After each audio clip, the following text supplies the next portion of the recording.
하나님께서 우리에게 주신 말씀은 사도행전 14장 19절부터 28절까지 말씀입니다. 신약성경 212쪽 사도행전 14장 19절부터 28절까지의 말씀입니다.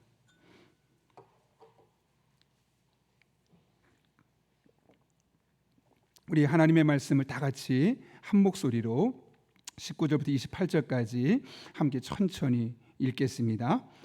유대인들이 안디옥과 이고니온에서 와서 무리를 충동하니 그들이 돌로 바울을 쳐서 죽은 줄로 알고 시외로 끌어내치니라.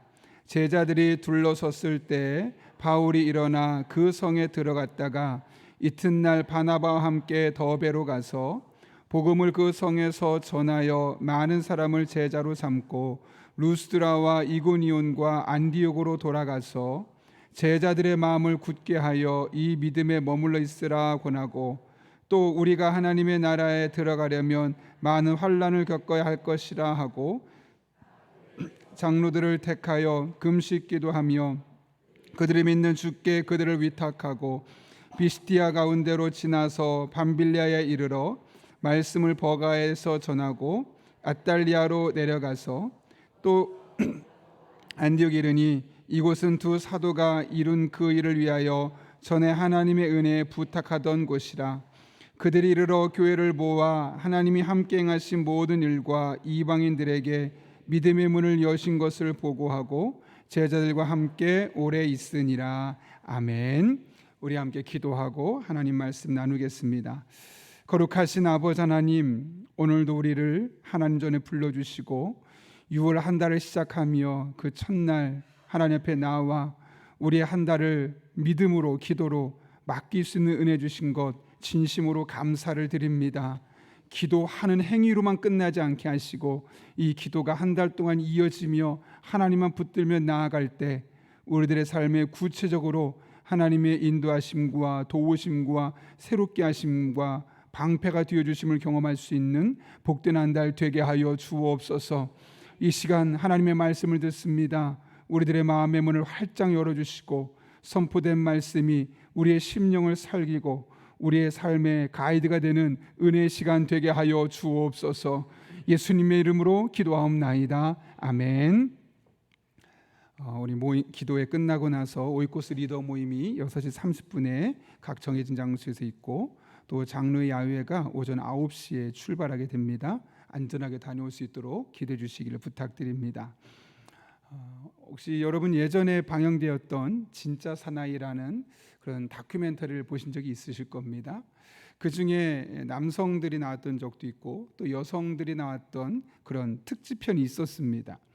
그때 한때 이슈가 되어서 저도 잠깐 한 2편 정도 봤던 기억이 있는데요. 그걸 잠깐 보니까 이런 겁니다. 몸이 연예인들 많이 가냘프죠. 그 가냘픈 몸으로 훈련소에 들어가서 이제 혹독한 훈련을 받는 프로그램입니다. 훈련하는 조교들이 대충 가볍게 해주면 좋은데 마치 거의 실제 군인을 다루듯이 혹독하게 대하는 것이었죠. 그러다 보니까 평소에 체력도 약했고 또 규칙적인 그런 군대에서 생활을 하지 않았던 여자 연예인들에게는 거의 지옥에 방불할 정도로 힘들었고 너무나 가혹하고 엄격한 그 군대 훈련을 버텨내기가 쉽지 않았습니다.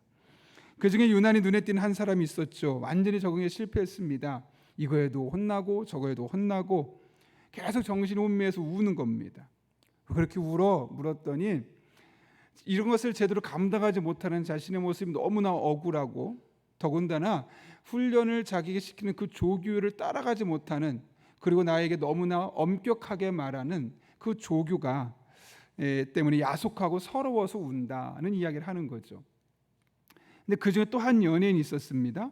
이 탤런트는 자신이 이 진짜 산에 들어가면 결코 쉽지 않을 거다라는 걸 알았기 때문에 그 전에 훈련을 제대로 하고 들어갔습니다. 예컨대 체력을 보강했죠. 등산도 하고 동네 헬스장에 다니면서 근육도 좀 키웠고 음식도 좋은 걸 먹으면서 거기 들어가서 얼마든지 내가 감당하리라 라고 했지만 실제 들어가서는 말 그대로 역부족이었습니다.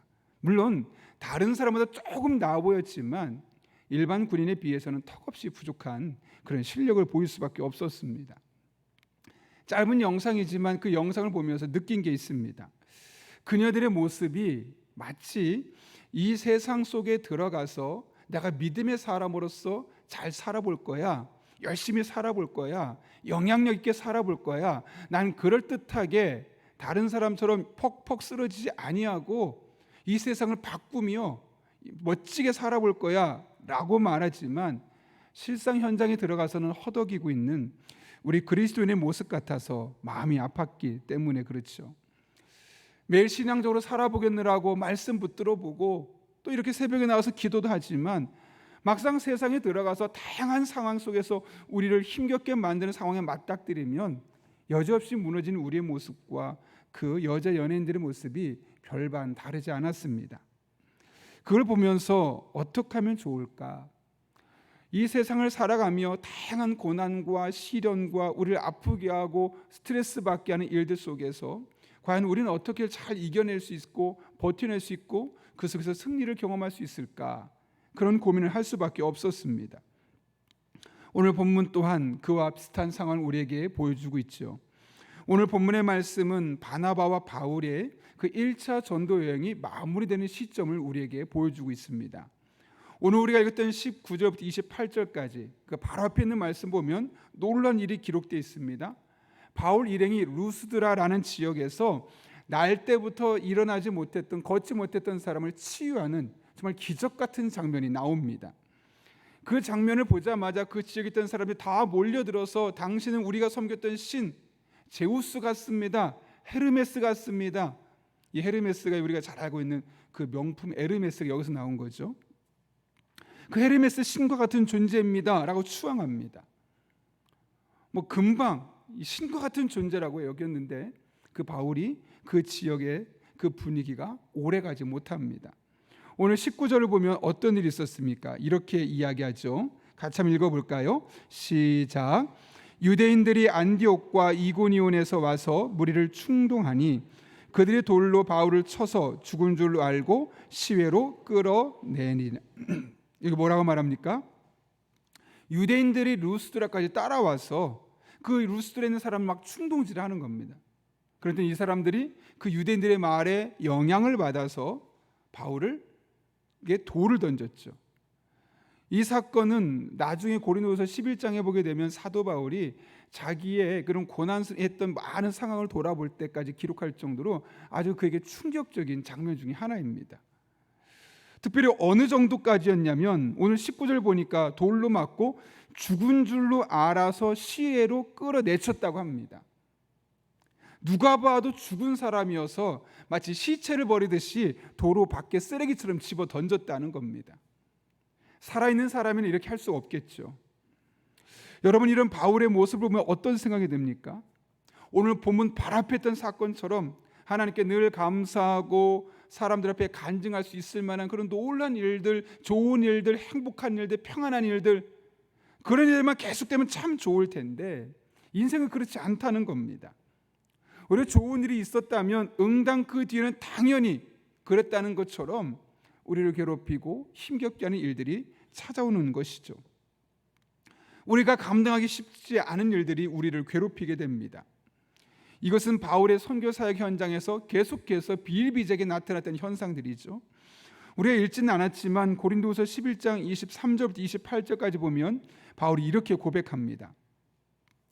내가 수고를 넘치도록 하고 옥에 갇히기도 더 많이 하고 매도 수없이 맞고 여러 번 죽을 뻔하였으니 유대인들에게 40에서 하나 감한 매를 5번 맞았으며 3번 태장으로 맞고 1번 돌로 맞고 3번 파선하고 일주야를 깊은 바다에서 지냈으며 여러 번 여행하면서 강의 위험과 강도의 위험과 동족의 위험과 이방인의 위험과 신의 위험과 광야 위험과 바다 위험과 거짓 형제 중의 위험을 당하고 또 수고하고 애쓰며 여러 번 자지 못하고 줄이며 목마르고 여러 번 굶고 춥고 헐벗었노라. 바울이 복음을 전하는 과정 중에 하나님을 위해서 이런 놀라운 선교사에게 동참했으면 늘 이런 좋은 일들로 점철되어 있어야 되는데 오히려 그의 삶을 보면 고난, 우리가 몇 번 겪어보지 못했던 그런 수많은 고난들을 그는 다 겪었습니다. 뿐만 아니라 28절을 보게 되면 이 외에 이런 고사하고 아직도 날마다 내 속에 눌리는 일이 있으니 몸만 아픈 것이 아니라 그의 영혼을 짓눌렀던, 그로 하여금 마음이 우울하게 만들고 그를 힘겹게 만들었던 그런 정서적으로 정신적으로 힘들게 했던 일들도 그에게 있었다고 이야기하고 있는 것이죠. 아니 뭐 교회도 대충 나오고, 아니 교회를 가끔 나오거나 뭐 그랬으면 다 하나님이 벌 주는 거야, 시험이야, 이렇게 말할 수 있겠지만 누구보다 하나님의 진심이었던 사람입니다. 누구보다 하나님 위해서 많이 헌신했던 사람이고, 누구보다 많이 기도했고, 누구보다 성령 충만한 가운데 성령의 은사까지 경험하고, 심지어 자신이 방언을 많이 말하며 감사한다고 말할 정도로 다른 사람이 경험하지 못했던 놀라운 영적인 고지에 올랐던 사람이 사도 바울입니다. 근데 그의 인생을 보면 다양한 육체적인 위험과 마음의 눌림이 있었다는 거죠. 하나님께서 왜 그러시는 걸까요? 우리가 잘못했을 때만, 실수했을 때만, 그럴 때만 마치 매를 맞듯이 그렇게 한다면 다 이해하겠는데, 그래서 잘 될 때는 정말 좋은 일만 계속 일어나고, 그래서 내가 좋은 일 하니까 잘하니까 하나님 좋은 일 내게 주시는구나, 그래서 계속 좋은 일만 하게 하시면 얼마나 좋겠습니까? 그런데 좋은 일을 하고 아무리 수고해도 자꾸 내가 원치 않는 일들이 내 삶에 계속해서 다가오는 겁니다. 찾아오는 겁니다. 그럴 때 도대체 하나님 왜 그렇게 하시는 걸까요? 물론 그 이유를 다 알 수는 없습니다. 오늘 본문도 그 이유를 명확하게 말하지는 않습니다. 그러나 우리가 하나님에서 열심히 헌신함에도 불구하고 우리들의 삶에 이런 고난이 찾아올 때 다 이유가 있죠. 실수하지 않는 하나님의 큰 그림 안에서 우리 한 사람 한 사람을 향한 하나님의 선한 계획이 이루어져 가는 것이기 때문에 그렇죠. 그래서 우리는 이 사실을 늘 인정해야 합니다. 내가 보기에는 너무 이해가 안 되고, 내가 보기에는 합리적이지 않고, 이렇게 하면 오히려 믿음의 길을 떠날 것처럼 나가 힘겨운데에도 불구하고 내가 원하지 않는 일들이 나의 삶을 계속해서 몰아칠 때, 그것이 우리의 믿음을 흔들고 하나님을 향한 우리의 마음이 무너지는 것이 아니라 이 모든 일을 통해서 여전히 역사하고 계신 하나님을 신뢰하는 우리의 믿음이 너무나 중요합니다. 그럴 때 우리는 모든 것을 합력해 선을 이루신 하나님의 놀라운 은혜가 어디에 있는지를 깨닫게 되고 우리들의 삶을 통해 구체적으로 경험할 수 있습니다. 여러분 잘 아시는 이찬수 목사님의 딸이 대학 입시를 삼수를 한 거 들어보셨을 겁니다. 그분 책을 읽어보니까 그런 얘기를 그대로 해요. 본인 입장에서 생각해 보면 2번이나 떨어지는 과정이 참 억울했다는 거예요. 왜냐하면 평상 점수가 꽤 잘 나왔거든요. 근데 막상 수능 시험에 가면 평상시 점수가 많이 떨어지는 거예요. 예컨대 뭐 평상시 한 90점대다, 95점대다 그러면 수능 가면 막 80점대로 떨어져 버리니까 흔히 말하면 막 미치는 거죠. 재수 때도 그렇고, 수능 볼 때 처음에 수능 볼 때도 그렇고, 그러니까 너무너무 힘들었다는 거, 억울했다는 거예요. 그러다 보니까 내가 왜 이런 고생을 하는 거지? 그런 마음도 들었고, 심지어는 아니 하나님 앞에 내가 얼마나 열심히 교회 신앙생활을 했는데 나를 왜 도와주지 않는 거지? 자기가 봐도 자기 같은 사람을 도와줘서 평상시에 만약 90점을 맞았으면 수능에서 오히려 92점, 3점 더 잘 맞게 해야지, 하나님의 은혜라고 내가 간증하고 다닐 텐데, 평상시 90점 맞았던 내가 뭐 80점대로 떨어져 버리니까 하나님의 은혜는 고사하고 왜 나한테 이러냐고, 재수만 해도 괜찮겠는데 왜 삼수까지 하게 하냐고. 더군다나 우리 아빠가 목사인데 목사님 딸이 삼수한다고 뭐 이런 얘기 들리면 내가 어떡하겠냐고 막 억울하고 하나님을 원망하고 그런 시간도 있었다는 거예요. 그런데 그때는 그랬는데 그 재수하는 과정을 통해서 하나님을 깊이 경험하는 거예요. 재수하지 않았을 때는, 삼수하지 않았을 때는 만날 수 없었던 하나님을 그 딸이 만나게 되는 거죠. 그 2년 동안 너무 힘겨웠죠. 정서적으로도 신앙적으로도 힘들었고, 주변의 친구들의 모습과 자신을 바라보는 성도들의 눈길이 예전 같지 않다고 느껴지고, 이런 여러 가지 감정적인 부분을 이겨내는 게 너무너무 괴로웠지만, 그 과정을 통해서 그것을 경험할 때만, 그 안에 들어갈 때만 재수하며 삼수하며 겪었던 그 사람을 겪을 수 있는 그 마음과 시련과 아픔들을 겪고 나서 이 시간이 내게 유익했었노라고 고백하는 딸의 모습을 보면서 목사님 또한 큰 깨달음을 얻었다는 그런 글을 읽었던 적이 있습니다. 여러분, 어떻게 그 어린 딸이 그렇게 고백할 수 있었겠습니까? 그 과정 자체는 너무나 그녀에게 처음엔 아팠지만 오히려 이 아픈 것이 그녀에게 큰 유익으로 다가오는 것을 그가 경험할 수 있었기 때문에 그렇죠. 손해처럼 보였지만 결코 손해가 아니라 자신의 삶을 유익하게 바꿔주신 하나님의 은혜의 시간이었고 은혜의 방법이었고, 그것이 아니면 그녀를 성숙시킬 수 있는 또 다른 길이 없음을 그녀가 깨달았기 때문에 그렇죠. 그러니 그것은 결코 그녀에게 손해가 아니었고 그녀의 경험의 인생 중에 아주 유익한 시간이 될 수 있었던 겁니다. 그렇습니다, 여러분. 우리 믿는 사람의 삶에 다양한 고난이 있습니다. 육체적인 고난도 있을 수 있고 정서적으로 힘들게 하는 일이 찾아올 수도 있고, 아니 이 둘이 겹쳐지면서 나의 믿음을 옥죄고 흔들고 무너지게 만드는 그런 일들도 찾아올 수 있습니다. 그러나 어떤 고난이라 할지라도 하나님의 은혜 안에서 되어진 것을 믿고 내가 어떻게 받아들이냐에 따라서 그것은 내 인생의 보약이 될 수도 있는 겁니다. 그러므로 여러분, 우리들의 삶을 그렇게 믿음의 눈으로, 하나님의 눈으로 바라볼 수 있기를 바랍니다. 그럴 때 한 단계 성숙하게 될 것이고 한 단계 성장하게 될 것이고, 이전에는 경험할 수 없었던 그 안에만 들어가야만 경험할 수 있는 하나님의 크심, 하나님의 또 다른 사랑하심과 은혜를 경험하게 될 것입니다. 그런 은혜가 저 여러분의 삶 가운데 날마다 경험될 수 있기를 예수님의 이름으로 축원합니다. 오늘 본문을 보시면 바울이 거의 죽은 사람 같았어요. 아니, 적어도 바울에게 돌을 던진 사람들이 보기에 바울은 죽은 사람이었어요. 오죽하면 오늘 본문에 죽은 줄 알고 버렸다고까지 이야기할까요? 이게 무슨 말일까요? 누가 봐도 죽은 거예요. 돌에 맞았으니 피투성이었겠죠. 직접 맞은 곳은 살이 패였기도 했겠죠. 상처가 아물려면 오랜 시간이 회복기가 필요했을 겁니다. 아마 여러분들도 남자분들은 어릴 적에 그런 놀이 해봤을 텐데 옆 동네 아이들과 돌 던지면서 막 싸운 적 저만 있는 것 같습니다. 그랬던 적이 있습니다. 작은 돌을 가지고 오지 말라고 막 집어던지고, 그 초등학교에서 만날 줄도 모르고 막 그렇게 다퉜던 적이 있어요. 그때 제 옆에 있던 친구가 돌 하나를 맞았는데 이마에서 피가 줄줄 흐르는 거예요. 어린 나이에 깜짝 놀래서 급하게 집으로 도망갔고, 나중에 그 친구가 꿰매고 나서야 지혈이 되고 흉터도 조그맣게 남게 되었는데요. 바울은 그 정도가 아니었던 거예요. 돌에 맞아서만 죽을 정도로, 사람들이 보기엔 죽었다, 시체다라고 느낄 정도로 돌에 심각하게 맞은 상태였던 거죠. 그런데 그게 다 죽었다고 생각했는데 바울에게 놀라운 반전이 일어나요. 여러분 20절 한번 읽어볼까요? 같이 읽겠습니다. 시작. 제자들이 둘러섰을 때 바울이 일어나 그 성에 들어갔다가 21절 복음을 그 성에서 전하여 많은 사람을 제자로 삼고 루스드라와 이고니온과 안디옥으로 돌아가서, 이게 무슨 말일까요, 여러분? 딱 보면서 눈치채셨습니까?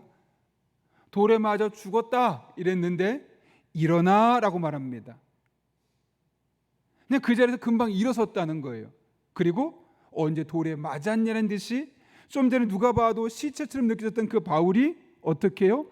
그 성으로 다시 들어갔어요.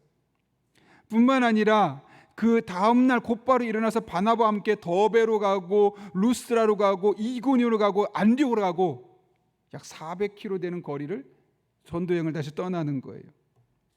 놀라지 않습니까, 여러분? 19절에 죽은 줄 알았다고 했거든요. 그 때문에 이렇게 쉽게 일어나지 못합니다. 그렇게 수십 킬로, 수백 킬로를 전도할 수 없어요. 적어도 며칠은 요양을 해야 되지 않을까요? 근데 그 자리에서 그날 그 순간 일어나서 자기에게 돌을 던졌던 그 지역에 들어가 전도하고 다음날 다시 수십 킬로, 수백 킬로를 전도한 이 바울의 모습 보면서 우리는 놀래야만 하는 겁니다. 어떻게 이런 일이 가능했을까요, 여러분?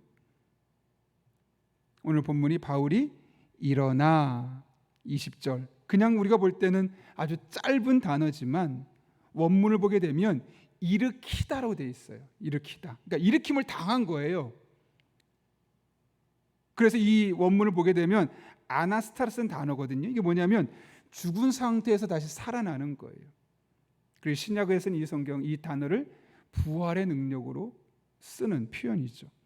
그러니까 바울이 돌을 맞고 죽은 척한 것이 아니라 실제로 거의 죽을 만큼 맞았다는 거예요. 그런데 하나님이 일으키시니까 좀 전까지 누가 봐도 시체처럼 보였던 그가 멀쩡하게 일어나서, 모르겠어요, 본문에 상처를 치료했다 이런 이야기가 없는 거 보니까 뭐 상처까지 거의 말끔하게 나았던 것 같아요.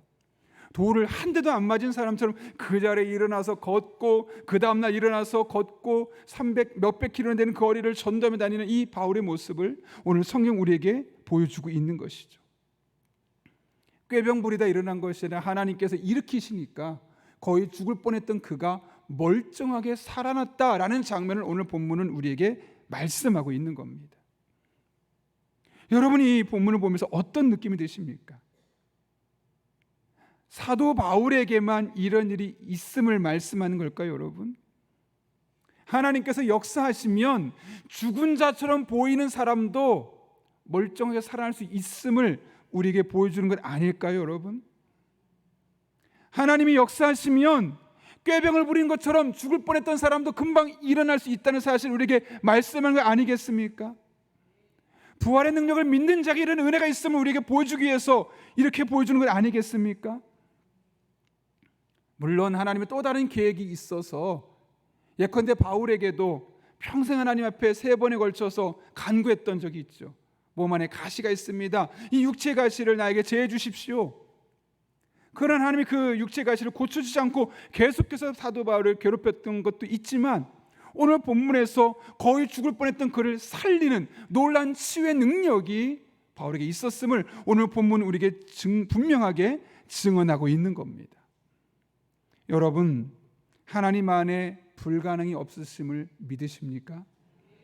아니, 그냥 성경 속에 있는 사건으로만 말고요, 여러분의 삶에도 우리들의 삶에도 하나님이 원하시면, 하나님 뜻이 있으면 놀란 이런 일들이 나타날 수 있음을 믿으십니까? 그러라고 우리 이 말씀을 주신 겁니다. 제가 어제 흥미로운 이야기를 들었어요. 탤런트 김혜자 권사님의 이야기인데요, 지금 남대문교회 권사님이시죠. 놀란 것은 아마 들어보셨을 겁니다. 이분이 놀란 권사라는 직분을 갖고 있음에도 이 방송가에서 알려진 꼴초, 매일 담배를 피는, 담배가 없이는 대화가 안 되는 그런 분이었다고 그러죠. 심지어 성경을 읽으면서도 담배를 피면서 성경을 읽고, 그래서 담배를 도저히 못 끊겠더래요. 그런데 어느 날 갑자기 담배가 너무 싫더래요. 냄새도 싫어지고 손에 쥐는 것도 싫어고, 그래서 완전히 담배를 그냥 끊어진 거예요. 막 끊어야지 해서 막 갑자기 노력을 더 많이 해서 끊은 것이 아니라 어느 순간 냄새도 싫어지면서 그게 싫어지고 끊어지게 되었다는 거죠. 너무너무 신기해서 도대체 어떻게 이렇게 수십 년 동안 노력해도 안 된 게 하루 사이에 끊어질 수 있지? 너무너무 놀라워서 딸하고 이제 전화를 하던 거죠. 야, 내가 놀라운 일을 경험했다. 내가 그렇게 오랫동안 담배 못 끊은 것도 알지? 알죠, 엄마. 그런데 오늘 그냥 한순간에 냄새도 싫어지고 가까이 있기도 싫어, 다 그냥 버리고 내 담배 끊어버렸다고. 담배 피고 싶은 마음이 하나도 안 생긴다고. 그런데 그 이야기를 들었던 딸이 갑자기 막 우는 거예요. 그래서 이렇게 말한, 엄마, 사실 내가 엄마 담배 끊게 해달라고 하나님 앞에 3개월 전부터 작정하고 매일매일 새벽 기도했어요. 3개월 전부터 그냥 기도가 필요하지 않은 것으로 끝난 것이 아니라 우리 엄마가 정말 하나님 앞에서 이거 안 하고 살았으면 좋겠다, 그런 마음으로 마음에 결단하고 매일매일 하나님 앞에 3개월 내내 그렇게 기도했다는 거죠. 그러니까 어느 한순간 갑자기 3개월이 되는 순간 담배가 피우기 싫어지고 냄새도 맡기 싫어지는 그런 놀란 기적 같은 일들이 일어났다는 겁니다. 물론 어떤 분들은 그거 기적의 일치 아닌가, 우연의 일치 아니야 라고 말할 수 있을 거예요. 물론 그렇게 누군가는 볼 수 있겠지만, 이 사건에서 하나님이 빠진다면 우연의 일치일 겁니다. 그러나 하나님이 개입되면 우연의 일치란 존재하지 않아요. 아무리 우리가 볼 때는 우연의 일치처럼 보여도 하나님이 역사하시고 하나님이 문제 안에 들어가시고 하나님이 개입하시면 그 모든 것은 하나님께서 하신 일입니다.